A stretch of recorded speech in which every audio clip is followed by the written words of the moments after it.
আজি অসমীয়া যুৱ মঞ্চৰ শিৱসাগৰ জিলা সমিতিৰ উদ্যোগত শিৱসাগৰ নগৰৰ মাজমজিয়াত থকা সিদ্ধাৰ্থ হোটেলৰ সভাকক্ষত এখনি ৰাজহুৱা সভা অনুষ্ঠিত হয়। উক্ত সভাতে আগন্তুক কেন্দ্ৰীয় ৰঙালী বিহু সন্মিলন আয়োজনৰ কাৰণে এখনি শক্তিশালী উদযাপন সমিতি গঠন কৰা হৈছে। ৰাণা খান ডাঙৰীয়াক সভাপতি আৰু যদুমণি কলিতা কাৰ্যকৰী সভাপতি, আকাশবীৰ শইকীয়া আৰু বিষ্ণুজ্যোতি শইকীয়াক যুটীয়া সম্পাদক হিচাপে লৈ এখনি শক্তিশালী 31জনীয়া উদযাপন সমিতি গঠন কৰা হৈছে। আৰু ইয়াৰ লগে লগে অহা 3 আৰু 4 মে তাৰিখে আমাৰ দুদিনীয়া কাৰ্যসূচীৰে খুব সুন্দৰকৈ আমাৰ এই বিহু সন্মিলনখনি অনুষ্ঠিত হ'ব। আৰু সাংস্কৃতিক সন্ধিয়াৰ মুখ্য আকৰ্ষণ হিচাপে মৌমিতা মিত্ৰক ইতিমধ্যে আমন্ত্ৰণ জনাবৰ কাৰণে সিদ্ধান্ত গ্ৰহণ কৰা হৈছে।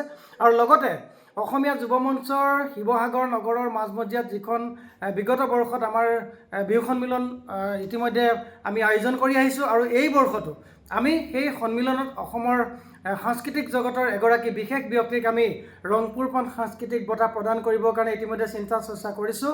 গতিকে আমি সমগ্ৰ শিৱসাগৰবাসী ৰাইজৰ সহায় সহযোগিতা কামনা কৰিছোঁ। আজি উক্ত সভাতে অসমীয়া যুৱ মঞ্চৰ নীতি আদৰ্শৰ প্ৰতি আকৰ্ষিত হৈ শিৱসাগৰ নগৰৰ কেইবাজনো বিভিন্ন ধৰণে সমাজৰ লগত জড়িত হৈ থকা যুৱ নেতাই অসমীয়া যুৱ মঞ্চত আনুষ্ঠানিকভাৱে যোগদান কৰিছে। গতিকে আমি এই আপাহতে তেখেতলোকলৈও আন্তৰিক শুভকামনা জ্ঞাপন কৰিছোঁ।